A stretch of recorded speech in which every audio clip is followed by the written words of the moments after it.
विद्यार्थियों, इस हफ्ते असीं चिट्ठी लिखण दा सही ढंग विचारांगे। पहला असीं चिट्ठी दियां किस्मां बारे गलबात करांगे। आम तौर ते चिट्ठियां 3 प्रकार दियां हुंदियां हन। नंबर 1, घरोगी चिट्ठियां या निजी चिट्ठी, जो अपने माता पिता, भैन भरा ते होर साक संबंधियां ते मित्रां दोस्तां नूं लिखियां जांदियां हन।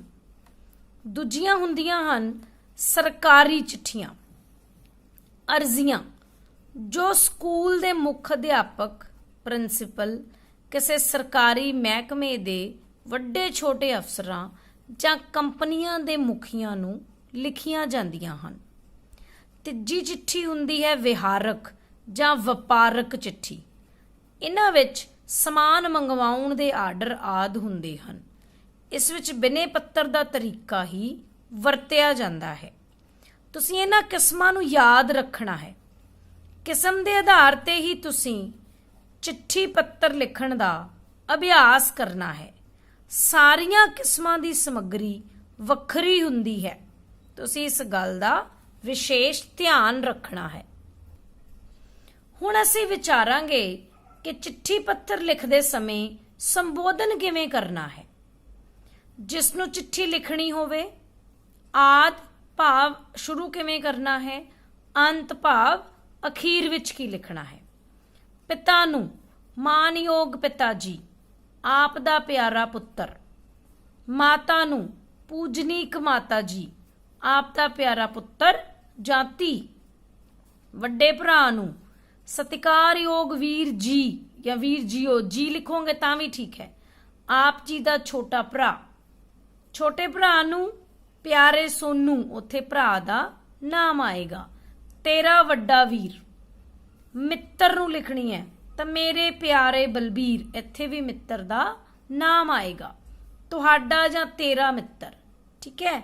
मुख अध्यापक जी नूं श्रीमान जी, आप जी दा आग्याकारी। कुड़ियां लिखणगियां आप जी दी आग्याकारण।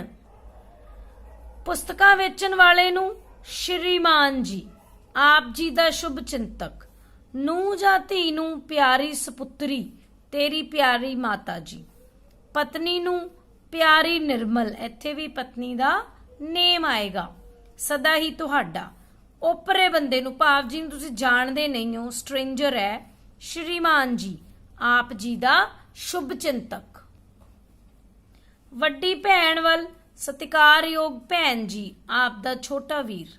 छोटी भैण प्यारी सुरजीत, मतलब आप तो छोटे नूं लिखनी है तो तुसीं उसदा नाम लिखना है। जे वड्डे नूं लिखनी है तो सत्कारयोग वाले शब्द लिखने हन। सहेली नूं लिखनी है तो प्यारी कमल, तेरी या तुहाडी सहेली। किसी अफसर नूं लिखनी है तो श्रीमान जी, आप जी दा विश्वास पात्र। किसी दुकानदार जां व्यापारी नूं लिखनी है तां भी श्रीमान जी, आप जी दा शुभ चिंतक। तुसीं इन्हां संबोधनी शब्दां नूं चंगी तरह याद करना है ਅਤੇ अपनी चिट्ठी विच सही तरीके नाल वरतों करनी है।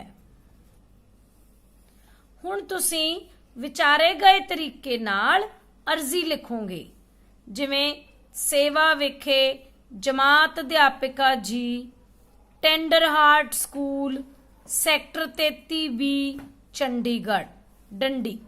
एक लाइन छड्ड के श्रीमती जी या श्रीमान जी। तुसी जमात अध्यापिका नूं चिट्ठी लिख रहे हो अर्जी तां श्रीमती जी। जे मुख अध्यापक जी नूं लिखनी है तां श्रीमान जी। इत्थे तुसी चिट्ठी दी अर्जी दी समग्री कि किस चीज़ बारे तुहाडी अर्जी है। फिर आप जी दी आग्या कारण, जे कुड़ियां लिखणगियां तां आग्या कारण, जे मुंडे लिखणगे तां आग्याकारी। अपना नाम, जमात, रोल नंबर। फिर उस तो बाद तुसी लिखोगे मिति।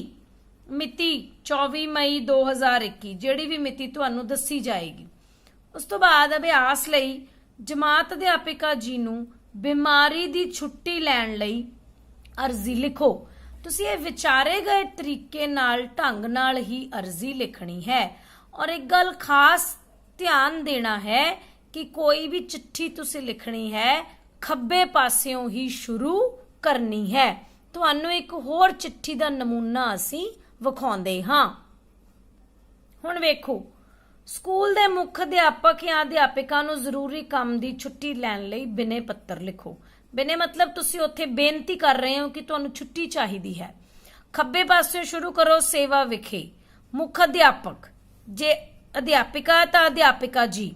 ਤੁਸੀਂ ਜਿਹੜੇ ਸ਼ਬਦ ਜੋੜ, ਕਈ ਵਾਰੀ ਅਧਿਆਪਕ ਦੇ ਜਿਹੜੇ ਸਪੈਲਿੰਗ ਹੈ ਤੁਸੀਂ ਗਲਤ ਲਿਖਦੇ ਹੋ, ਤਾਂ ਅਧਿਆਪਕ ਦੇ ਜਿਹੜੇ ਸਹੀ ਜਿਹੜੇ ਸਪੈਲਿੰਗ ਹਨ ਉਹ ਤੁਹਾਡੀ ਚਿੱਠੀ ਦੇ ਹੈਡਿੰਗ ਵਿੱਚ ਹੀ ਲਿਖੇ ਹੋਏ ਹਨ। ਉਸ ਤੋਂ ਬਾਅਦ ਸਕੂਲ ਦਾ ਨਾਮ, ਸ਼ਹਿਰ, ਫਿਰ ਉਸ ਤੋਂ ਬਾਅਦ ਵਿਸ਼ਾ ਵੀ ਲਿਖੋ।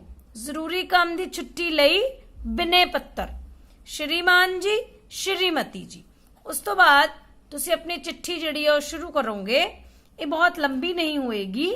ਬੇਨਤੀ ਇਹ ਹੈ ਕਿ ਮੈਨੂੰ ਅੱਜ ਘਰ ਵਿੱਚ ਕੋਈ ਜ਼ਰੂਰੀ ਕੰਮ ਪੈ ਗਿਆ ਹੈ, ਇਸ ਲਈ ਮੈਂ ਸਕੂਲ ਹਾਜ਼ਰ ਨਹੀਂ ਹੋ ਸਕਦੀ। ਕਿਰਪਾ ਕਰਕੇ ਮੈਨੂੰ 1 ਦਿਨ ਦੀ ਛੁੱਟੀ ਦਿੱਤੀ ਜਾਵੇ। ਧੰਨਵਾਦ ਸਹਿਤ। ਹੁਣ ਜੇ ਇਹ ਕੁੜੀਆਂ ਵੱਲੋਂ ਲਿਖੀ ਜਾ ਰਹੀ ਹੈ ਤਾਂ ਆਪ ਜੀ ਦੀ ਆਗਿਆ ਕਾਰਨ, ਔਰ ਜੇ ਮੁੰਡੇ ਵੱਲੋਂ ਲਿਖੀ ਜਾਏਗੀ ਤਾਂ ਆਪ ਜੀ ਦਾ ਆਗਿਆਕਾਰੀ। ਤੁਸੀਂ ਇਸ ਤਰੀਕੇ ਨਾਲ ਸਾਰੀ ਚਿੱਠੀ ਜਿਹੜੀ ਹੈ ਉਹ ਲਿਖਣੀ ਹੈ। ਖੱਬੇ ਪਾਸਿਓਂ ਹੀ ਚਿੱਠੀ ਸ਼ੁਰੂ ਕਰਨੀ ਹੈ। ਇਸ ਦਾ ਬਾਰ-ਬਾਰ ਅਭਿਆਸ ਕਰਨਾ ਹੈ ਔਰ ਚਿੱਠੀ ਲਿਖਣ ਦਾ ਸਹੀ ਤਰੀਕਾ ਹੀ ਅਪਣਾਉਣਾ ਹੈ। ਧੰਨਵਾਦ।